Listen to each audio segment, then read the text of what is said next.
bon à mettre au mur. Et pan. C'est tout. De qui parlez-vous? Je parle de ces gens-là qui vous gouvernent, qui sont en train de vous conduire pour vous dîner comme à l'abattoir, comme nous conduit les bêtes.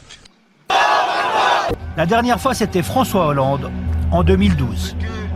Je ne suis pas venu simplement pour vous dire ma solidarité, je suis venu vous dire ma responsabilité. Parce que quand on prétend à la présidence de la République, on doit croire à son industrie. Par le gouvernement et les pouvoirs publics, de près. Monsieur Macron a pris des engagements solennels devant les salariés d'Alstom à Belfort. Alors je crois que, il faut le dire très clairement, le gouvernement doit faire le maximum pour que la société Alstom revoie complètement sa copie.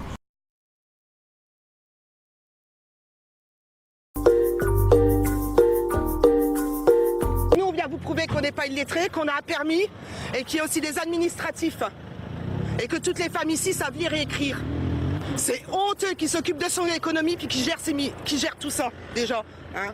Quand on voit qu'il y a des bugs dans leurs trucs, ils ne sont pas fichus de déclarer leurs impôts, nous on les déclare et on n'est pas illettrés.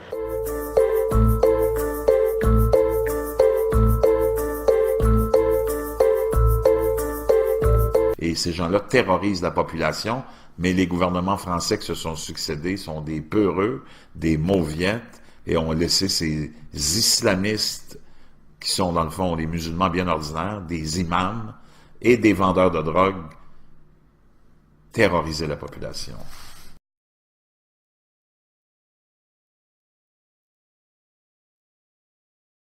Il a fait sien ce mot d'Alexis de Tocqueville. Écoutez bien. Je ne crains pas le suffrage universel. Les gens voteront comme on leur dira. Un peu, oh my, c'est incroyable, dictature, fascisme, totalitarisme.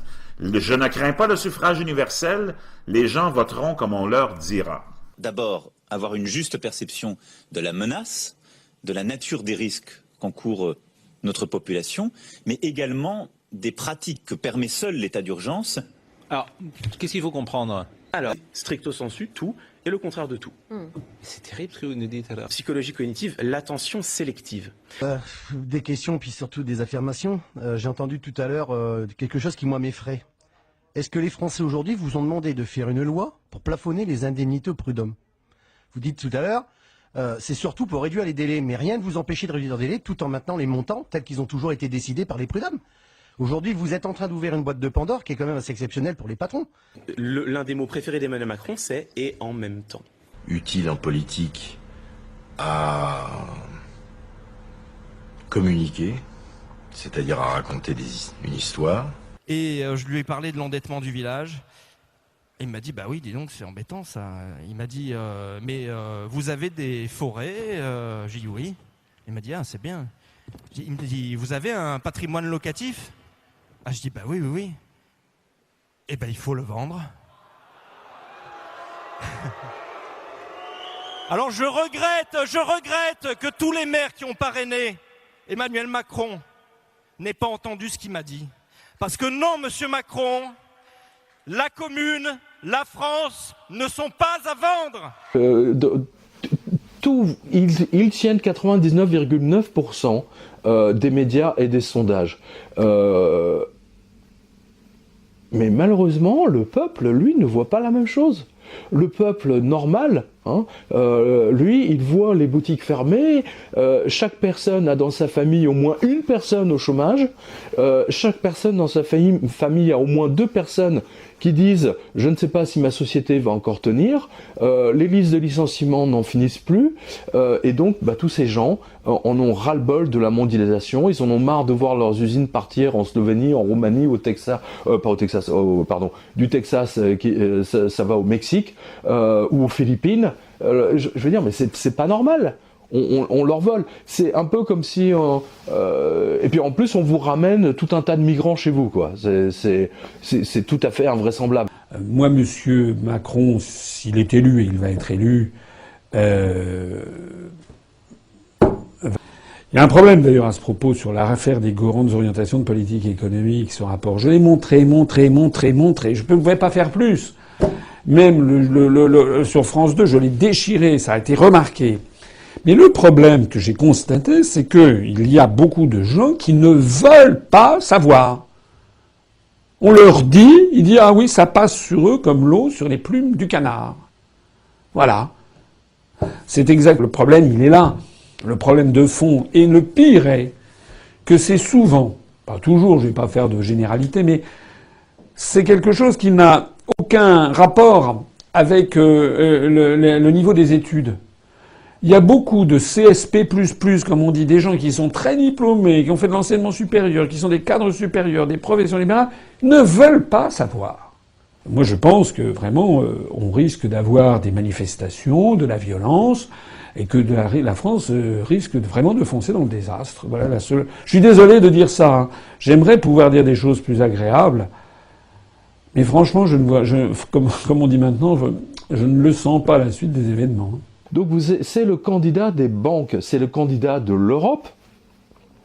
Je crois que c'est Guy Verhofstadt qui a dit Emmanuel Macron est le parfait représentant de l'Union européenne. Je ne pourrais pas faire mieux que lui pour défendre l'Europe. Hein, je vous résume ça de tête. Il a été choisi, soigneusement choisi, de la même façon que Hillary Clinton avait été soigneusement choisie. Hein, c'est par cette espèce d'oligarchie invisible dont je parlais tout à l'heure. Mais écoutez-moi, Goldman Sachs a placé Mario Draghi à la tête de l'Union de la Banque Centrale Européenne. Goldman Sachs a placé l'un des leurs à la tête de la Banque Centrale d'Angleterre. Et en plus, c'était même pas en anglais, c'était un Canadien. Goldman Sachs place ses hommes partout. Le seul pays où Goldman Sachs n'a pas encore réussi à poser quelqu'un véritablement à la tête, enfin du moins un poste très très important, c'est la France. Besoin de m'étaler. Donnons la parole à ceux qui ont encore un cerveau. Le peuple français sont des veaux. Je comprends pas là. Je constate tristement que le peuple français est vraiment à la masse. Je sais pas qui a voté pour ce mec là. On ne veut pas de ces VRP corrompus et vérolés de tout ce système-là de la finance. Emmanuel Macron va participer à la destruction de la France. On va encore plus être vassalisé par les États-Unis, le traité transatlantique, les guerres au sein de l'OTAN, les attentats, la ruine, le chômage de masse, mais tout ça en finesse. Macron, c'est juste un subterfuge de remplacement. On prend les mêmes et on change de nom. Avec quelqu'un qui a une tête d'ange, on vous dira, vous savez, c'est compliqué. Non mais t'as pas l'impression que tu es manipulé? Qu'ils te disent, qu'ils t'aiguillent un peu où c'est qu'il faut que tu votes? Mais franchement, faut qu'ils sortent les doigts du cul, rapidement, sinon le jour où ils sauront vraiment qui est Macron, ça aura cicatrisé. Les Français me font penser à des jeunes filles crédules, pour ne pas dire des pétasses, qui se laissent hypnotiser par les belles paroles d'un séducteur, espérant l'amour fou et la bague au doigt, alors que celui-ci ne cherche qu'à profiter de leur corps. Ça me déconne, et toi comme un mouton tu réponds, tu votes qui cette année? Macron pourquoi? Tu veux voter qui? Nous sommes dans une république bananière. Les médias à la botte de la finance ont mis en place un pantin, ont mis en place un homme de paille pour continuer. Ils veulent tous, ces VRP, continuer à croquer dans le système et à vous écarter. Là, il y a une révolte. Il n'y a d'ailleurs pas une culture française. Il y a une culture en France. Elle est diverse, elle est multiple. Ceux qui prétendent défendre aujourd'hui la culture française en la rétrécissant à une culture, moi l'art français je ne l'ai jamais vu.